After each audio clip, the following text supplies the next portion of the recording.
নমস্কার, মৃণাল চক্রবর্তী আবার আপনাদের জন্য, খালি আপনাদের জন্য। মনের কথা। সত্যি সবাই আমরা মনে মনে প্রচুর কথা বলি। আমাদের একটা রিসার্চ হয়েছিল, আমাদের রিসার্চ বলে ভুল হবে, ইন্ডিয়াতে আইআইটিয়ানসরা 3টে আইআইটি মিলে একটি রিসার্চ করে যে মানুষ সবথেকে বেশি কার সাথে কথা বলে। রিসার্চে দেখা গেছে মানুষ সবথেকে বেশি কথা বলে নিজের সাথে, তার বয়ফ্রেন্ড গার্লফ্রেন্ডের সাথে নয়, তার বাবা মার সাথেও নয়, তার সন্তানের সাথেও নয়, নিজের সাথে। এটাকে ইংলিশে বলা হয় মাইন্ড চ্যাটার। অনেক সময় কি হয়, আমরা নিজেদের সাথে কথা বলতে বলতে হারিয়ে যাই, বুঝতে পারি না কার সাথে কথা বলবো, কতটা কথা বলবো, কিভাবে কথা বলবো। এই কার সাথে কথা বলবো, কিভাবে কথা বলবো, কতটা বলবো, সেটার জন্যই আজকের সাবজেক্ট, মনের সাথে কিভাবে আপনি নিজেকে কানেক্ট করবেন। নিজের মনের সাথে আমরা অনেক সময় অনেক বেশি কথা বলি। মোস্ট অফ দ্য কেসেসে দেখা গেছে আমরা যে নিজের সাথে কথা বলি সেটা অনেক সময় ডাইরেকশনলেস হয়ে যায়। ডাইরেকশনলেস মানে আমি কী মিন করতে চাইছি, আপনি একটা ডাইরেক্টিভ ওয়েতে কথা বলছেন, মানে নিজে থেকে ডিসাইড করে নিয়েছেন কী বলবেন, কী ভাববেন। বলার ক্ষেত্রে যতটা ইজি, ভাবার ক্ষেত্রে অনেক সময় সেটা হয় না।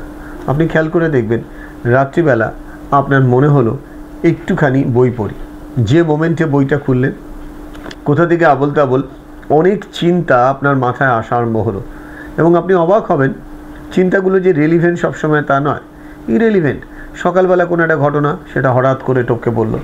রাত্রিবেলা আধ ঘন্টা আগের একটা ঘটনা, সেটা তাকে গিয়ে কন্ট্রাডিক্ট করছে।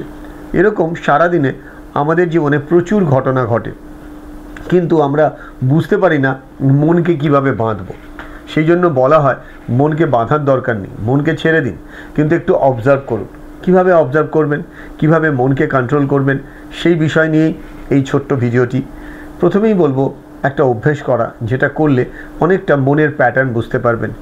ফার্স্ট, সকালবেলায় যখন ঘুম থেকে উঠবেন একটা ডায়েরি রেখে দিন। সে ফর এক্সাম্পল এরকম একটা ডায়েরি, যে ডায়েরিটা আপনার একদম খাটের বিছানার পাশেই থাকবে। ঘুম থেকে উঠেই অনেকেই আমরা ঠাকুর প্রণাম করি, বা যে যে ধর্মে বিশ্বাসী সেই ধর্মের বিখ্যাত মানুষ বা ধর্মের যিনি উপদেষ্টা বা যার গাইডলাইন নিয়ে আমরা সকালবেলা দিনটা শুরু করি, সেই প্রণাম বা প্রেয়ার করি। প্রেয়ার করার পরই প্রথম মনের মধ্যে যে থটটা আসছে সেটা একটা পেন্সিল দিয়ে একটা কাগজে লিখে ফেললেন। এটা একটা আইডিয়া। এবং যে স্বপ্নগুলো রাতে দেখেছেন, যদি স্বপ্নগুলো মনে থাকে, সেই স্বপ্নগুলোকে একটু ডাইরেকশন দেওয়া বা মনে মনে দেখা যে আপনি কি ধরতে পারছেন। কিছু কিছু সময় ইরেলিভেন্ট মনে হবে, বাট তবুও লেখা। এবং দিনের শেষে রাত্রিবেলা সারাদিনে আপনি কিভাবে কতটা প্রোডাক্টিভ ছিলেন সেটাকেও ওই ডায়েরিতে নোট করা। এরকমভাবে 7 দিন যদি আপনি ফলো করেন, আপনি নিজের একটা প্যাটার্ন আইডেন্টিফাই করবেন, আর সেই প্যাটার্নটার ওপর বেস করে আপনি নিজেকে রিপ্যাটার্ন করতে পারেন। কিভাবে? প্রথমে 7 দিন অবজার্ভ করুন আপনার প্যাটার্ন। তারপরে কি করবেন, আপনি রোজ রাত্রিবেলা পরের দিন সারাদিন কি করবেন তার একটা স্ট্রাকচার দিন। স্ট্রাকচার মানে নিজের মতন করে এমন কি কাজ আপনি করবেন যেটা অনেক দিন করেননি। সেটা ছোটও হতে পারে, সেটা বড়ও হতে পারে, কিন্তু ছোট ছোট টার্গেট নিলে আপনি অ্যাচিভ করতে পারবেন।